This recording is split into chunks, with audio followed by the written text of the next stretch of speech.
बिस्मिल्लाहिर्रहमानिर्रहीम, अस्सलाम वालेकुम। मैं उम्मीद करता हूँ आप लोग सब खैर खैरियत से होंगे। व्यूवर्स, आज की वीडियो में हम कवर करेंगे डीएचए एक्सप्रेसवे को।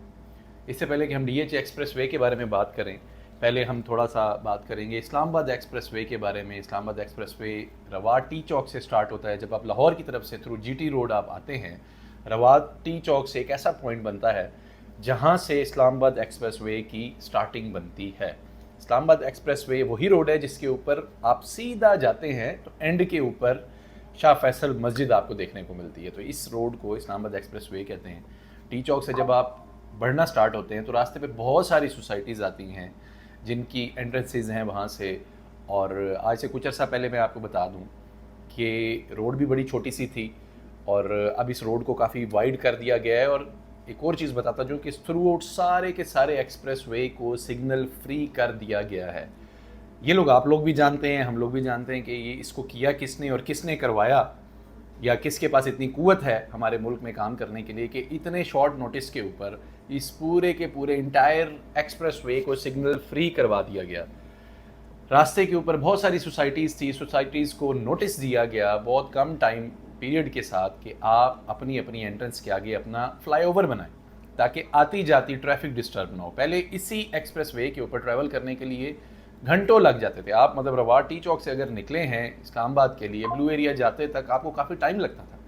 लेकिन क्योंकि वहाँ पे अब सारे फ्लाईओवर्स बन गए हैं, सिग्नल्स नहीं हैं, आपकी ब्रेक फ्री एक ट्रैवल डिस्टेंस बनता है, रुके बगैर आप चलते जाते हैं तो आपको टाइम काफ़ी कम लगता है। अब आते हैं डीएचए एक्सप्रेसवे की तरफ। डीएचए एक्सप्रेसवे बेसिकली यहाँ पे दो बड़े फ्लाईओवर्स बनाए गए। स्टार्टिंग की मैं बात करूँ, यहाँ पे दो बड़े फ्लाईओवर्स बनाए गए जो एक साइड पे डीएचए 2 है, दूसरी साइड पे डीएचए फेज़ 5 है।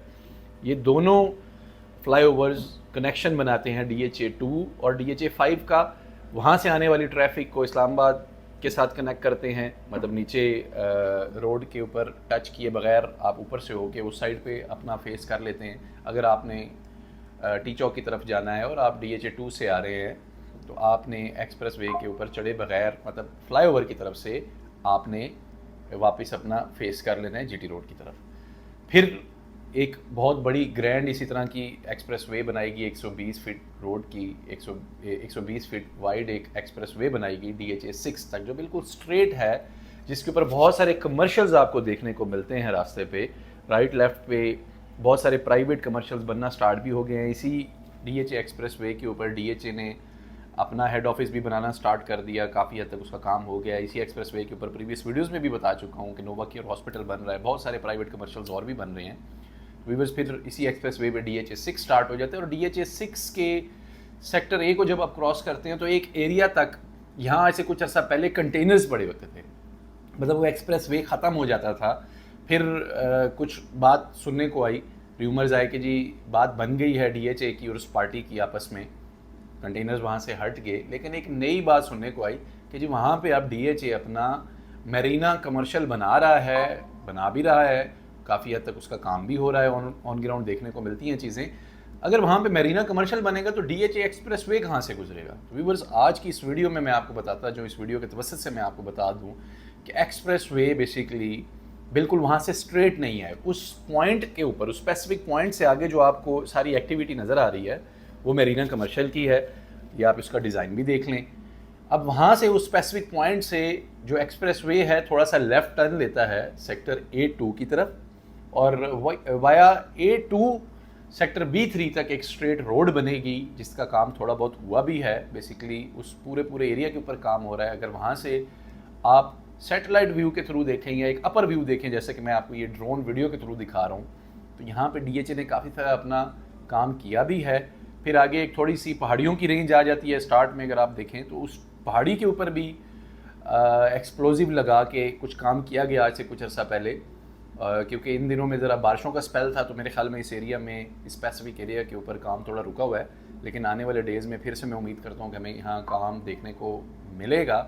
तो इस एरिया के थ्रू सेक्टर B3 तक जो है आपका एक्सप्रेसवे बनेगा और टोटल अगर आप इस जगह को कैलकुलेट करें, इसका डिस्टेंस मेजर करें तो ये 3 किलोमीटर्स का एक पॉइंट से, पॉइंट A से पॉइंट B तक रूट बनता है। ये 3 किलोमीटर जब आपके बन जाएंगे तो आपका एक्सप्रेस वे कम्प्लीट हो जाएगा इस्लामाबाद एक्सप्रेस वे से लेके DHA फेज 7 के कलर सईदा रोड की अप्रोचेस तक, ओलियंडर वाले गेट से और बोगनविला गेट तक, मतलब दरमियान में सारा आपका पैच कंप्लीट हो जाएगा। ऑलरेडी बाकी सारी चीज़ें बनी हुई हैं, सिर्फ ये एक मिसिंग पार्ट है जिसके ऊपर काम होना बाकी है। बस थोड़ी सी कन्फ्यूजन इवन मुझे भी थी, बहुत सारे रियल्टर्स को, बहुत सारे अलॉटीज़ को ये थोड़ी कन्फ्यूजन थी कि इसका जो रास्ता है राइट से जाएगा मरीना कमर्शियल जहाँ पे बन रहा है, ऐसा नहीं है।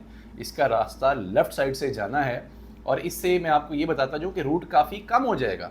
जब आप लेफ़्ट साइड से रास्ता लेकर जाएंगे तो रूट भी थोड़ा कम हो जाता है। एग्जैक्टली 3 किलोमीटर का ये रास्ता बनता है, इसके ऊपर काम होना बाकी है।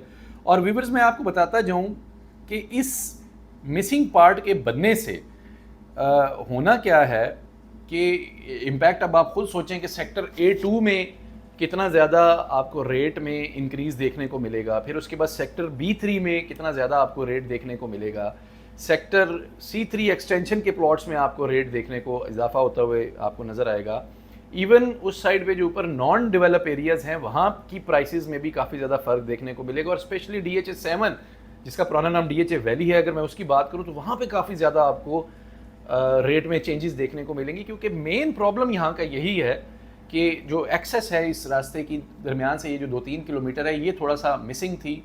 आपको थोड़ा सा बीच में डाइवर्जन टाइप रूट, एक पतला रूट लेके आना पड़ता है। ऑल्दो DHA ने वहाँ पे भी लाइट्स वगैरह लगाई, उस सरकारी रोड के ऊपर भी थोड़ा बहुत काम किया। उस सरकारी रोड को जितना वाइड कर सकते थे DHA ने किया, ताकि आते जाते लोगों को परेशानी ना हो। लेकिन जब प्रॉपर एक्सप्रेस वे बन जाएगा तो आई बिलीव आपको DHA वैली से इस्लामाबाद एक्सप्रेस वे तक टोटली 10 से 15 मिनट लगेंगे, और उससे आगे अगले 15 मिनट के अंदर आप शहर के किसी भी कोने में, मतलब आप लेट्स सपोज 0 पॉइंट तक, उससे आगे आपको 15-20 मिनट लगेंगे। तो टोटल 30-35 मिनट्स में आप DHA 7 से लेके 0 पॉइंट तक या ब्लू एरिया तक आप पहुंच जाएंगे। और क्योंकि DHA की हमेशा, या शहरों में, बड़े शहरों में कभी भी आपने ये नहीं देखा होगा कि कोई डिस्टेंस को इस तरह कैलकुलेट करे या मैयर करे जी यहाँ से लेके वहाँ तक 20 किलोमीटर है। 20 किलोमीटर नहीं, लोग हमेशा ये कहते हैं कि यहाँ से लेके ब्लू एरिया या फैसल मस्जिद तक आपको 30 मिनट्स लगेंगे, 40 मिनट्स लगेंगे। यहाँ से सदर जाने के लिए आपको 15 मिनट्स रिक्वायर्ड है। तो DHA इसके ऊपर बड़ा ज़बरदस्त किस्म का काम कर रहा है। इवन DHA ने एक्सप्रेस वे को भी इस चक्कर में सीधा करवा दिया, फिर वहाँ पे बहुत सारे फ्लाईओवर्स बनवाए। अब अपने एक्सप्रेस वे के ऊपर काफ़ी DHA ने काम किया, और इस मिसिंग पार्ट के ऊपर भी मैं समझता हूँ कि अगले 1.5 से 2 साल के अंदर अंदर हमें ये कंप्लीट होता हुआ नज़र आएगा।